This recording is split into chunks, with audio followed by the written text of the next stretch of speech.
Hey, this is DJ Pat with Sound Prodigy Mobile DJ Service, and today I will be giving you a brief tutorial of how your online account planner will work. Now, you will get a secure login and a password that allows you the ability to get on your profile, and once you do, this is the first thing you will see, your home page. We're going to scroll down a little bit, and as we do, you're going to see a countdown to your event in days, hours, minutes, and seconds. Really put it into perspective for you how much time you have to your event. In addition to that, we also keep track of any and all email correspondence. As long as you're emailing me from your account profile and I'm responding back to you in the same fashion, all those emails will be stored chronologically, so there's no losing an email ever. In addition to that, we also keep track of any and all upcoming meetings, dates, times, and locations. Next, we're going to go into the planning aspect of your event, and I'm going to click the button that says Plan My Event. We're going to scroll down to the bottom to our planning forms. The first one we're going to find is our wedding name form. I'm going to go ahead and hit edit right here, and this shows the name of the bride and groom, their married names, how I'm going to refer to them when it comes to introductions and grand entrances and formalities and stuff like that. We also have an area for bridesmaids and groomsmen, who's being escorted by who and in what order.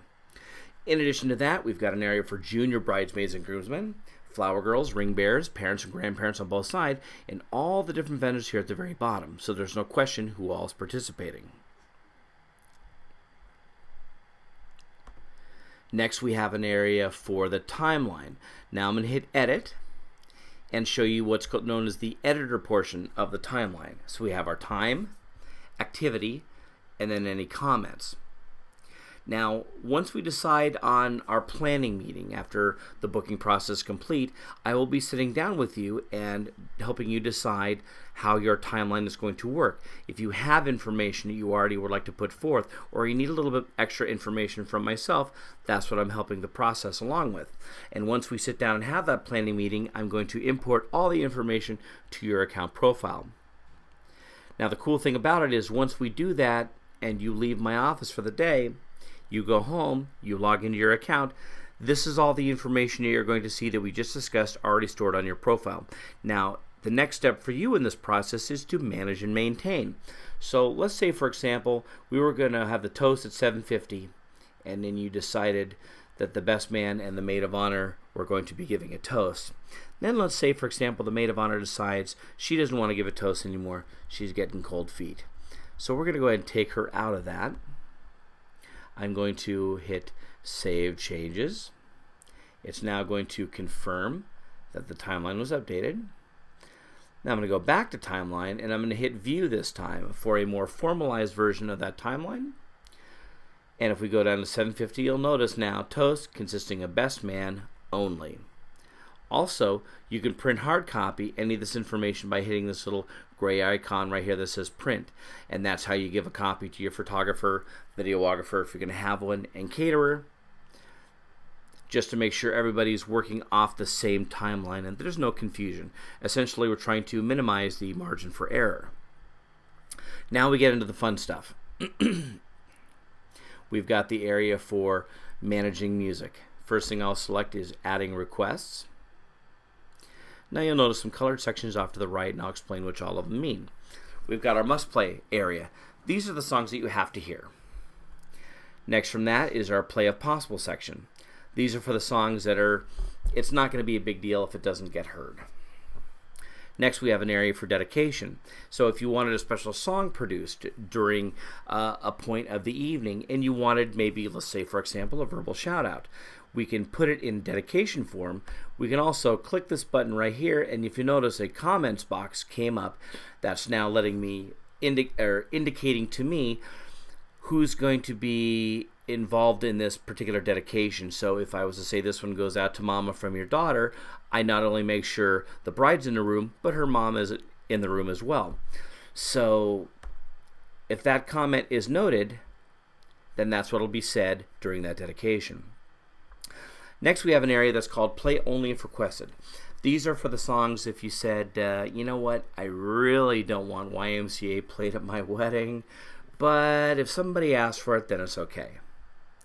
Then for the Do Not Play section, these songs are completely forbidden under any circumstances. If you have a particular artist or even song title You can simply put those in there, and as long as they're there, as long as I can see them, they will not get played. Next, we have an area for dinner music and cocktail as well, and even seating pre-ceremony. Now, if you wanted to totally customize your playlist, this is how you can do it. If you had a specific idea of a genre in mind, or even you just wanted to incorporate a lot of your favorite songs, this is how to do it.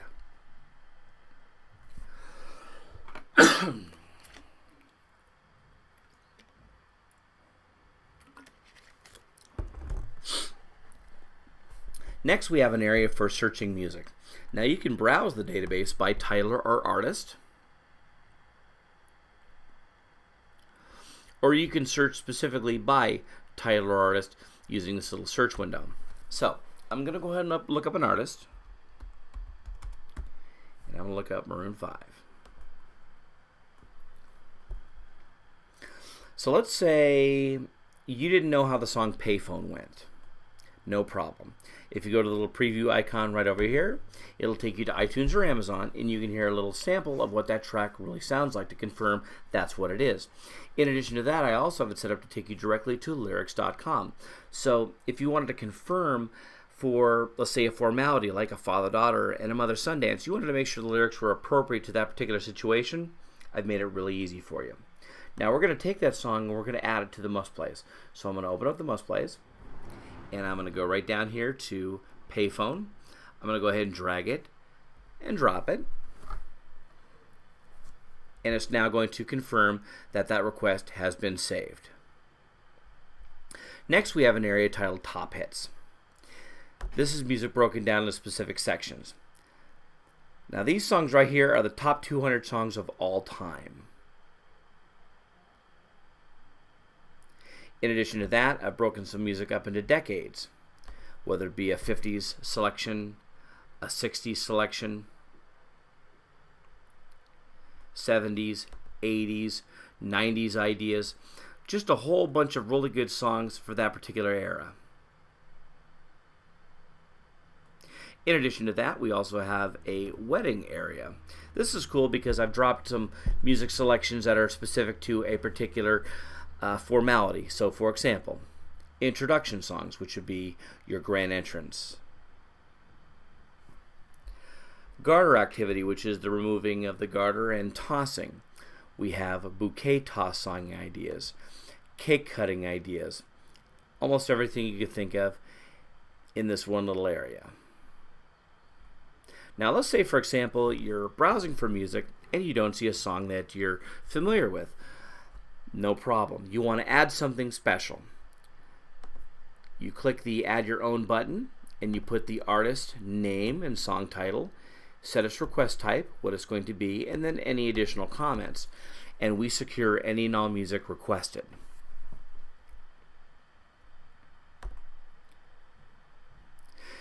Next, we have an area titled Guest Requests. Now, if you wanted to give your guests the opportunity to make requests in advance of your wedding, this is how you do it. I know most people do have wedding websites. They're absolutely free on the Knot and Wedding Wire. You can put this little hyperlink on your wedding website, and this will direct your friends and family to my website. As long as your guests have the month, the date, and the year of your wedding and your own unique password, they now have access to your profile. However, they can only see the portal for selecting music. They have to give themselves a username before they can start picking music. And nothing gets added to your master list until you approve it. It also gets put in a separate section once those songs have been selected. And if you didn't want to go that route, totally fine.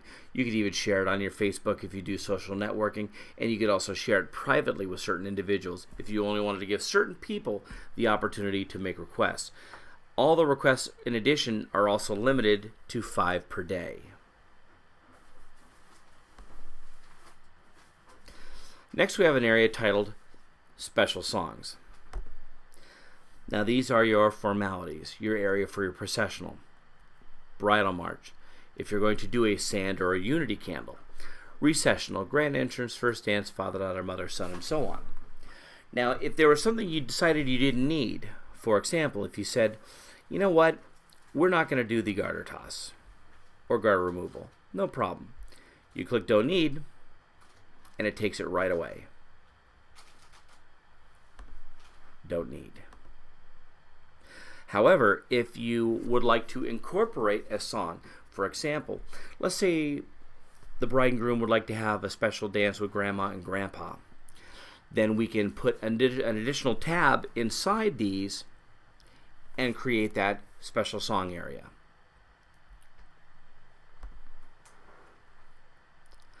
Now I'm going to go to the event details. This is a complete breakdown of all the specifics of your event for the date of your wedding. The event date, the setup time, start time and end time, the service details, exactly what we're going to be doing. In addition to that, venue information is located right here. If we're at multiple locations, they're all broken down. If you notice here, for part of it, we're going to be in the grand ballroom, and another part of it, we're going to be at the fountains. We also have an area for assigned staff and staff attire. All the fee details are broken down right here, so you know exactly what you're paying for what service. Plus, we have an area for your payment history to show how much you paid, how you paid, and when you paid. You can also make a payment online using your own payment portal and a credit card. Now, it does not have to be PayPal. A lot of people think that they have to have a PayPal account. Absolutely not the case. If you have a PayPal account, obviously it'll make it a little bit easier for you. But if you don't, that's totally fine. You just put your denomination in there and you select Pay Now, and that money gets added to my account. And it'll also reflect in the payment history as well, how you paid and how much you paid and on what date. Next, we have all the totals broken down, so you know what the subtotal was, any discounts that have been applied, the payments that have been made, and the account balance. Now, because my company is a green company, all my entertainment agreements are all e-sign. Once you e-sign your entertainment agreement, a copy of it is stored on your profile right here in Documents.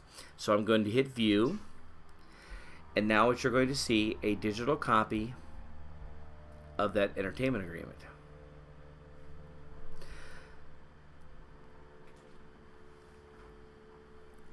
And again, all the information in regards to the services we're providing, our summary of charges, all the information we're going to need is all right there. And of course, like on all the documents within your account planner, you can print these. And finally, some basics. Your profile, the ability to change your password if you'd like. All your contact information is located here. All my contact information is located here, along with the email history.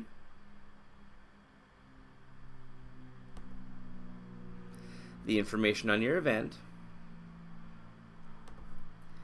and back to your home page. Now, if you have any additional questions to how this process works, please feel free to email me directly, djpat@soundprodigy.com, or please feel free and call anytime, 619 area code 972-6086. Thanks again for watching, and I look forward to having you as a client.